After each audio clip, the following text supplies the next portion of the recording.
अस्सलाम वालेकुम dear students, I hope you all are fine.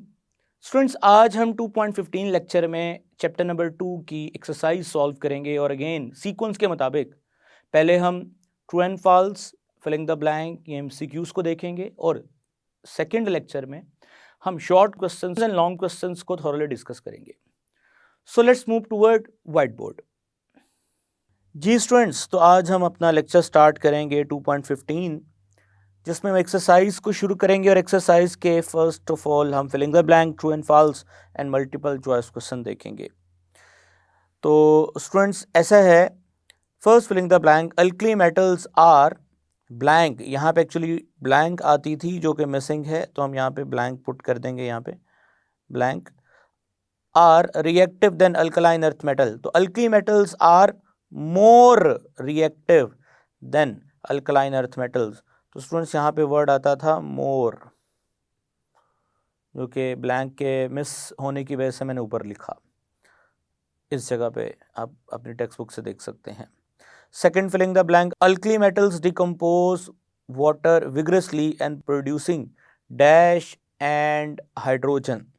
Students, अगर आप एक रिएक्शन यहाँ पे देखें, लाइक अल्कली मेटल है, वो क्या करेगी, जैसे ही उसको हम पानी में डालेंगे तो स्टूडेंट्स पानी में ऐसा क्या है अल्कली मेटल के साथ, ऐसा कौन सा रिएक्शन होगा?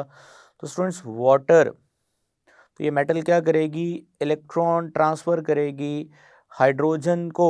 सो अगर हम इक्वेशन को बैलेंस करके लिखें तो स्टूडेंट्स यहाँ से हाइड्रोजन गैस लिबरेट होगी और हाइड्रोजन गैस के लिबरेट होने के बाद पीछे M और OH यानी कि MOH यानी कि मेटल हाइड्रोक्साइड बनेगा। तो स्टूडेंट्स यहाँ पे विग्रसली रिएक्शन होगा क्योंकि ये एक्सोथर्मिक रिएक्शन है और ये एक्सोथर्मिक रिएक्शन जो है ये हाइड्रोजन को बर्न कर देगा। सो हम लिखेंगे कि metal decompose water vigorously and producing metal hydroxides and hydrogen. So यहाँ पे आएगा मेटल हाइड्रोक्साइड्स। यहाँ पे जो वर्ड आता है वो आता है मेटल हाइड्रो ऑक्साइड्स। जी स्टूडेंट, अब हम थर्ड फिलिंग द ब्लैंक की तरफ मूव कर रहे हैं। Third filling the blank, when heated in the current of dry hydrogen, alkaline earth metals form white crystalline। अब क्रिस्टलाइन के आगे ना यहाँ पे डैश आती थी इस जगह पे, सो मैं ऊपर डैश लिख रहा हूँ यहाँ पे, आप अपनी टेक्स्ट बुक से देख सकते हैं। ये यहाँ पे डैश यानी blank of the type of MH2। तो स्टूडेंट्स यहाँ पे जो वर्ड आएगा वाइट क्रिस्टलाइन मेटल हाइड्राइड। सो यहाँ जो वर्ड आता है ना वो आता है मेटल हाइड्राइड।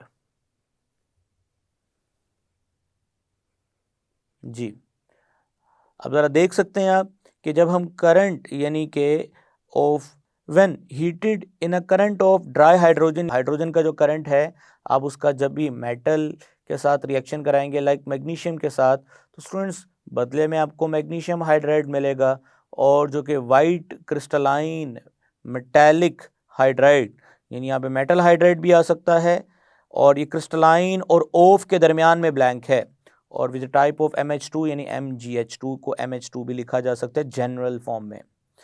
जी स्टूडेंट, अब हम मूव कर रहे हैं फोर्थ फिलिंग द ब्लैंक की तरफ। The beryllium hydroxide like the hydroxide of aluminium is amphoteric while the hydroxide of other members of group 2A are dash। Students, जो बेरिलियम हाइड्रोक्साइड है ना, वो आप सब जानते हैं कि जो बेरिलियम हाइड्रोक्साइड है वो थोड़ा सा एम्फोटेरिक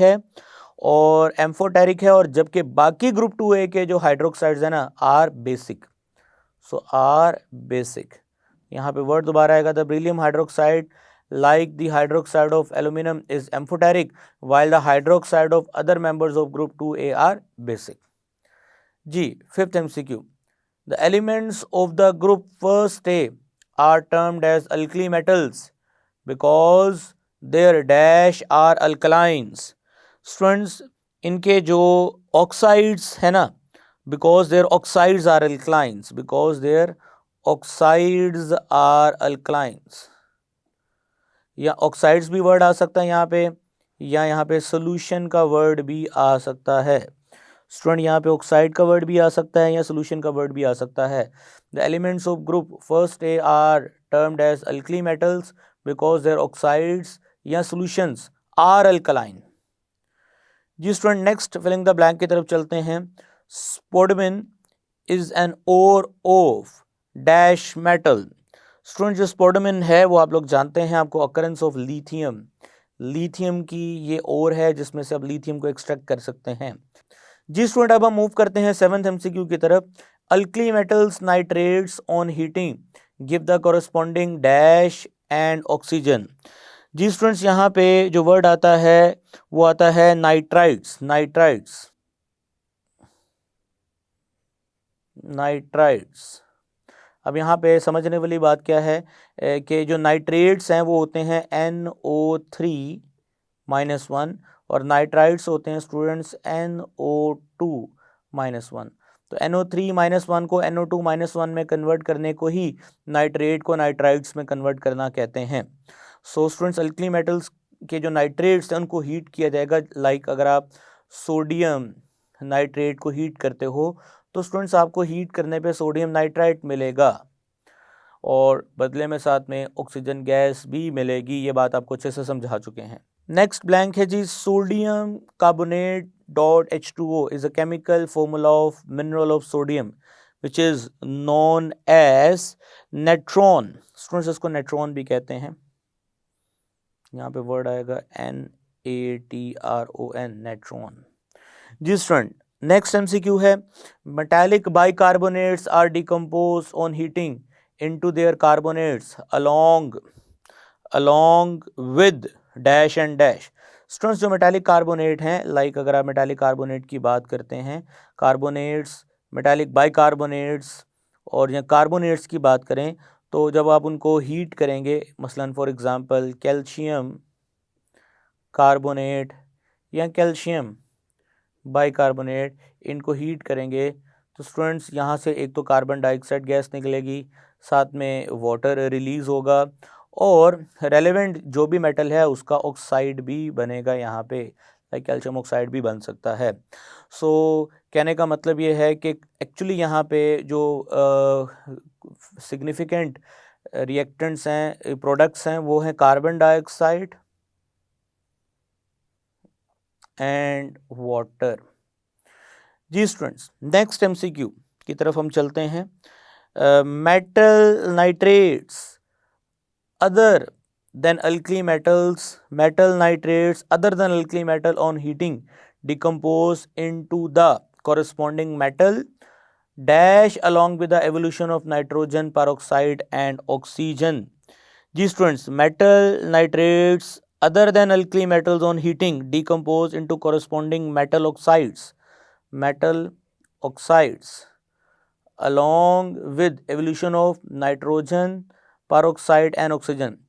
जी स्टूडेंट्स, यहाँ पे जो वर्ड आएगा वो ऑक्साइड आएगा। वो क्या कह रहा है कि मेटल के जो नाइट्राइट्स हैं अदर देन अल्कली मेटल्स, जो अल्कली मेटल्स के अलावा हैं, जब आप उनको हीट करोगे तो वो डिकम्पोज होंगे अपने अपने मेटल के ऑक्साइड में along with evolution of nitrogen peroxide and oxygen. ये आपको रिएक्शन करवाए गए थे जब हम इसकी अल्कलाइन अर्थ मेटल्स की प्रॉपर्टीज़ पढ़ रहे थे।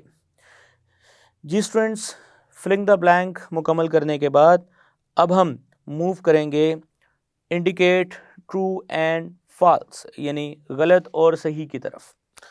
जी students, true and false, indicate true and false. The first true and false is group first A elements are called alkali metals because their chlorides are alkalines। गलत है students. इनको हम alkali metals क्यों कहते हैं, ये बात वैसे आपको अच्छे तरीके से पता है कि इनके सॉल्यूशंस या इनके ऑक्साइड्स की नेचर बेसिक्स होती हैं। तो क्लोराइड्स के लिहाज से नहीं हम इनको जज करते, इनके ऑक्साइड्स या इनके सॉल्यूशंस की नेचर की बेसिस पे हम करते हैं। So the first MCQ is false. Alkali metals are very good conductor of electricity. Alkali metals जो हैं वो अच्छी कंडक्टर हैं, इसमें कोई शक नहीं। उनमें ईजिली इलेक्ट्रॉन लूज करने की सलाहियत होती है। जहाँ इलेक्ट्रॉन ईजिली लूज हो सकता है वो जाहिर सी बात है वो इलेक्ट्रॉन वहाँ पे फ्लो भी करेगा, मूव भी करेगा, तो वो अच्छी कंडक्टर ही होंगे इलेक्ट्रिसिटी एंड बोथ हीट। जी स्टूडेंट्स, अब हम मूव करते हैं थर्ड ट्रू एंड फॉल्स की तरफ। The hydroxide of alkali metals and alkaline earth metals are soluble in water. Hydroxide of alkali and alkaline earth metals are soluble in water. इनके बारे में ये कहा जा सकता है कि solubility का जो ताल्लुक है स्टूडेंट्स वो डिपेंड करता है कुछ फैक्टर्स के ऊपर, लाइक लैटिक्स एनर्जी. सो हम ये कहेंगे कि जो अल्कली मेटल्स की अगर खाली बात करता तो वो उनमें सोलेबिलिटी का ट्रेंड अच्छा है, वो हल भी होते हैं. लेकिन जो अल्कलाइन अर्थ मेटल्स हैं ना, उनके हाइड्रोक्साइड पानी में मुकम्मल तौर पे हल नहीं होते, स्पायरिंगली भी हैं और कुछ तो इनसोलेबल भी हैं. लाइक ब्रिलियम हाइड्रोक्साइड की बात करें तो वो इनसोलेबल है पानी में. इस तरह लिथियम हाइड्रोक्साइड भी कोई पानी में इतना ज़्यादा सोलेबल नहीं है. तो यानी इसको हम फॉल्स में ही कंसिडर करेंगे क्योंकि ये मुकम्मल तौर पे हल नहीं होते. जी स्टूडेंट, नेक्स्ट एमसीक्यू है plaster of Paris is a हेमीहाइड्राइड.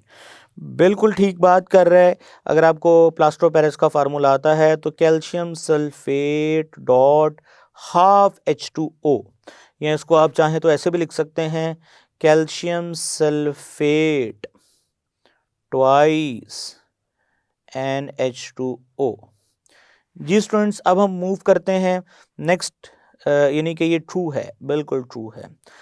Alkali metal have low melting and boiling point as compare to those of alkaline earth metal.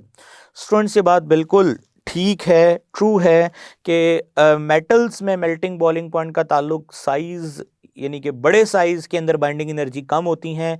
Alkali metals के बड़े साइज होते हैं, अल्कलाइन अर्थ मेटल के छोटे साइज होते हैं. तो वो यही कह रहा है कि अल्कली मेटल्स के low melting and boiling point है as compare to alkaline earth metal. So it is quite true.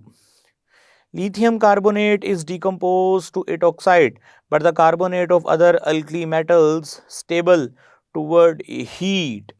Students, अगर आपको पोलराइजेबिलिटी का कॉन्सेप्ट याद हो तो ये बिल्कुल ठीक बात कर रहा है कि जो लिथियम की पोलराइजेबिलिटी है वो ज़्यादा है. लिथियम डिकम्पोज होता है अपने ऑक्साइड के अंदर, बाकी जो हैं वो स्टेबल हैं. So it is true. जी डियर स्टूडेंट्स, अब हम मूव करते हैं नेक्स्ट ट्रू एंड फॉल्स की तरफ. Seventh, all alkali metal sulfates are insoluble in water. So अगर हम बात करें तो ये गलत है बात. आपको पता है कि सल्फेट्स की solubility top to bottom decrease होती है, उसकी रीज़न आपको डिटेल से बताई है. सो टॉप मेंबर तो सोलेबल होते हैं उसके, सो ऑल नहीं कहना चाहिए उसको, तो ये फॉल्स है. जी, lithium combined with nitrogen to form lithium nitride, but other alkali metal do not react with nitrogen. So students, ये बात बिल्कुल ठीक है क्योंकि नाइट्रोजन कोवलेंट नेचर रखता है और लिथियम कोवलेंट नेचर के होने की वजह से नाइट्रोजन के साथ रिएक्शन करता है. तो इट्स क्वाइट ट्रू. जी स्टूडेंट, नेक्स्ट जो ट्रू एंड फॉल्स है वो है जी trona is a mineral of lithium. बिल्कुल गलत है, फॉल्स है. स्टूडेंट, सोडियम की जो है ना मिनरल है, सो हम इसको फॉल्स कंसिडर करेंगे.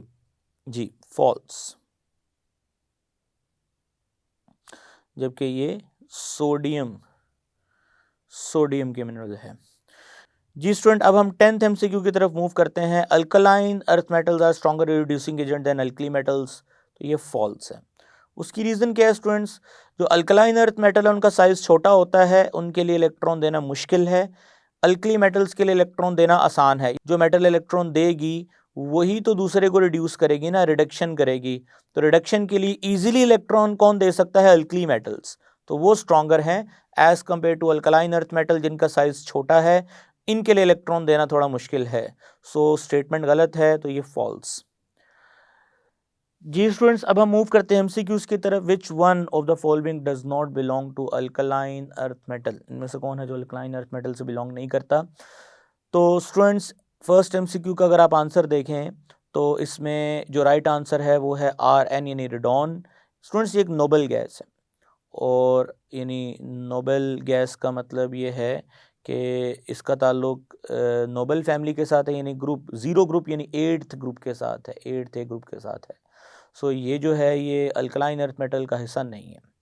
नेक्स्ट एमसीक्यू है the oxide of beryllium are. Students, आप लोग जानते हैं कि जो ब्रिलियम है वो एम्फोटेरिक नेचर का है.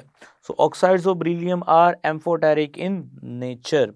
सो सेकंड एमसीक्यू का जो आंसर है वो है जी एम्फोटेरिक इन नेचर.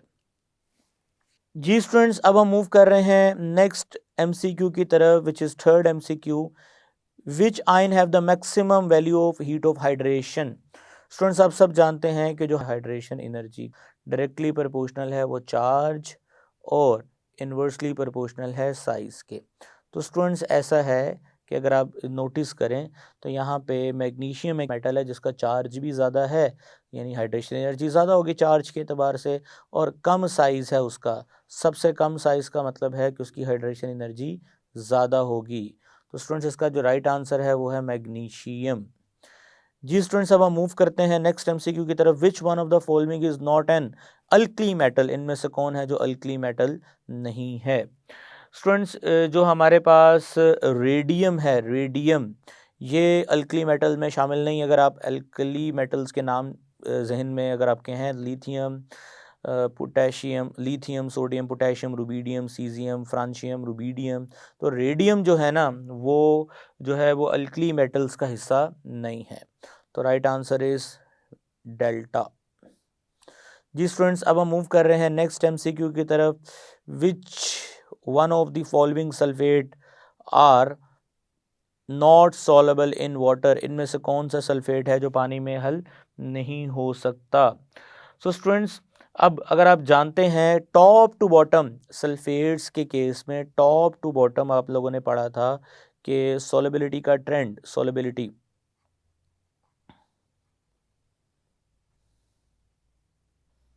डिक्रीज करती है। सो सॉलिबिलिटी डिक्रीज करने का मतलब ये है कि हमें देखना है कि बॉटम पे कौन है। Students, barium sulphate.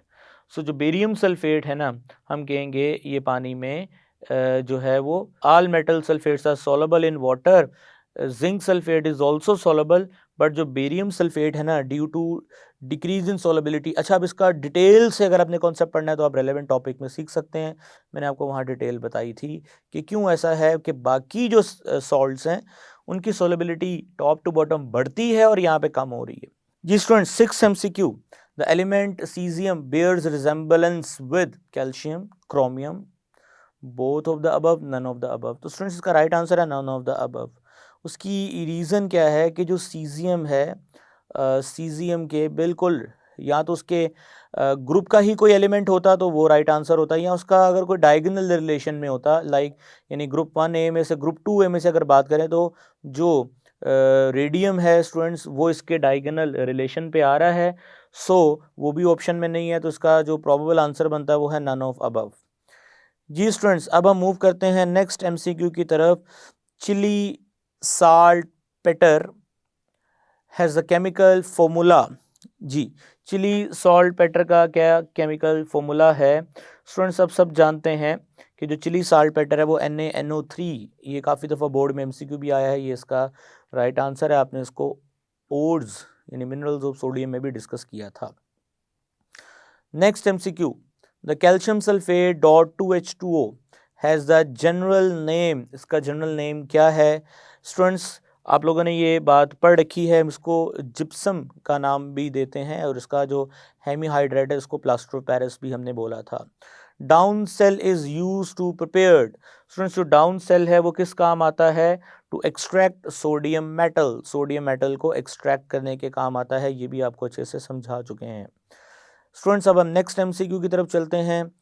Which of the following is deposit at the cathode during the electrolysis of brine in Nelson cell? Students, cathode यानी नेगेटिव चार्ज, उनकी तरफ H+ आते थे, और अगर आपको याद हो वहाँ से फिर कौन सी गैस रिलीज होती थी? हाइड्रोजन गैस रिलीज होती थी। आई रियली होप स्टूडेंट्स कि आपको MCQ एक्सरसाइज के समझ आ गए हैं। इंशाल्लाह ताला नेक्स्ट लेक्चर में हम सेकंड चैप्टर के हम शॉर्ट आंसर क्वेश्चंस या लॉन्ग क्वेश्चंस को रिव्यू करेंगे। तब तक के लिए मुझे इजाज़त दें। Take care. अल्लाह हाफिज़।